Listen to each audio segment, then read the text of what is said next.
Racist cops arrest a black family at a swimming pool, unaware the father is a police captain. What happens next will shock you. What if your peaceful family vacation turned into a nightmare? What if a simple day at the pool suddenly became a confrontation with racial profiling and police brutality? And what if the cops who targeted you had no idea you were one of their own? It was a sunny afternoon, the kind of day made for relaxation, laughter, and family bonding. The Jones family had chosen this weekend getaway to unwind, a much-needed break from their busy lives. Michael Jones, tall, broad-shouldered, and muscular, cut an impressive figure as he lounged by the poolside. He wasn't just any dad on vacation.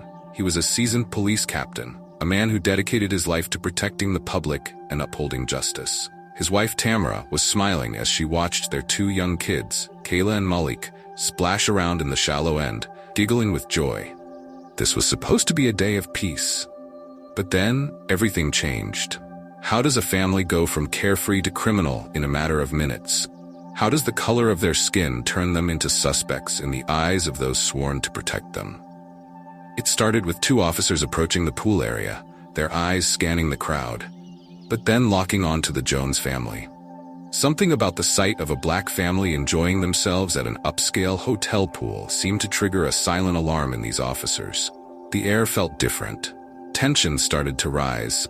Michael noticed the way the officers whispered to each other and glanced over at Tamara. "Excuse me, ma'am," one of the officers finally said, walking up to Tamara. His tone was sharp, authoritative. "We need to speak with you." Tamara, confused, looked around before gesturing to herself. "Me? Is something wrong?" What could Tamara have possibly done to warrant police attention in this moment of pure joy? And why were they only interested in her? "We've had reports of someone matching your description. We need you to come with us," the officer said firmly. Michael, standing up slowly from his lounge chair, stepped between the officer and his wife. "Hold on. What's this about? She hasn't done anything wrong," he said, his voice calm but with an edge. The training, the years of police experience, they told him something was off. This wasn't standard procedure. What happens when even a man of the law sees the law used against his family unjustly? What do you do when the ones who should protect you are the very ones causing harm? But the officer wasn't having it. "Sir, I need you to step aside," he said, hand already resting on his holster. Tamara, still in disbelief, reached for Michael's arm, but before anyone could say another word, the second officer grabbed her by the wrist. Can you imagine the shock, the humiliation of being manhandled in front of your children, in front of strangers? "How would you react?" Tamara gasped, struggling against the officer's grip. Michael's instincts kicked in. He had to protect his wife.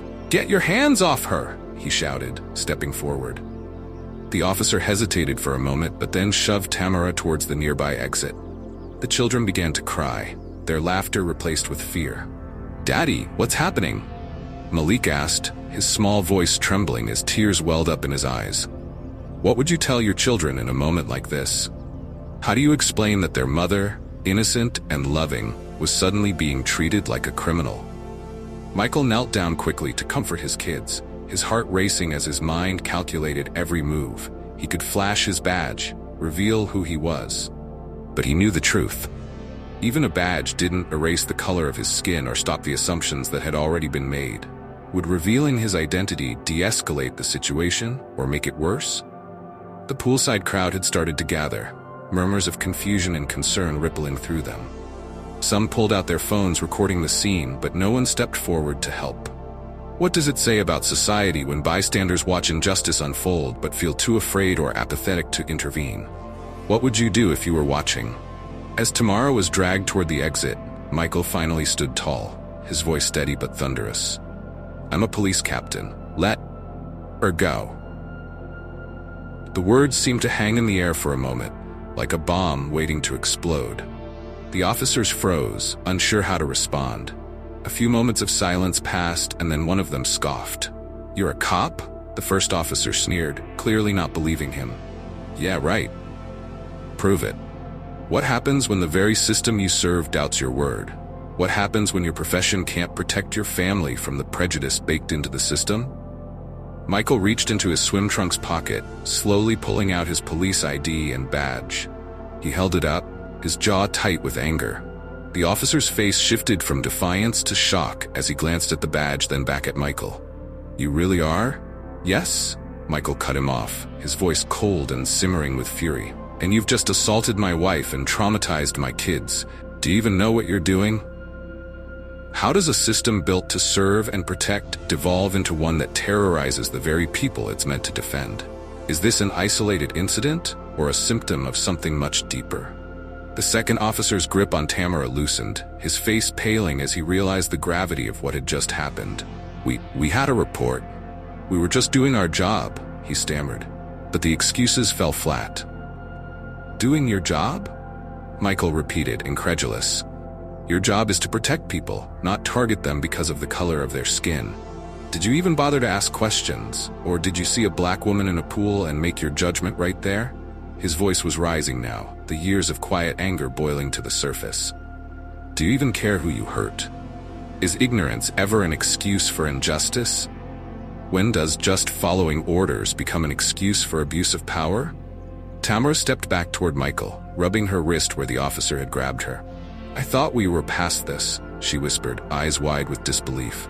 "I thought we could just be a family, not targets." The first officer, visibly shaken now, mumbled an apology. "We made a mistake." Michael clenched his fists, his muscles tense, holding back the urge to lash out. "A mistake?" he asked, his voice quiet but deadly. "This mistake could have gone so much worse. What if I wasn't who I am?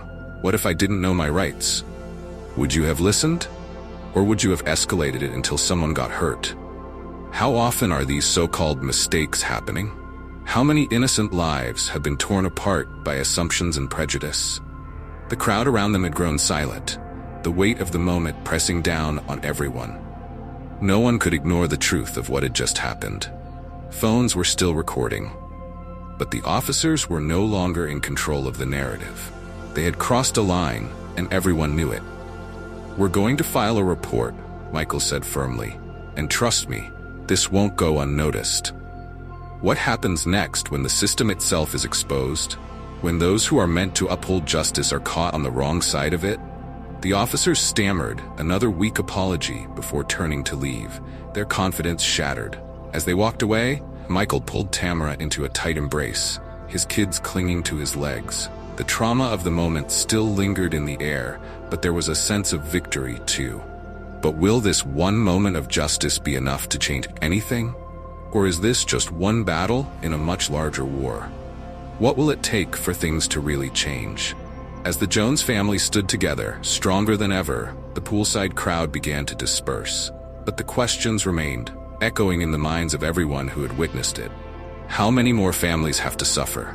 How many more mistakes will be made before real accountability comes? And finally, can we ever truly be free if the very protectors we rely on still see some of us as threats?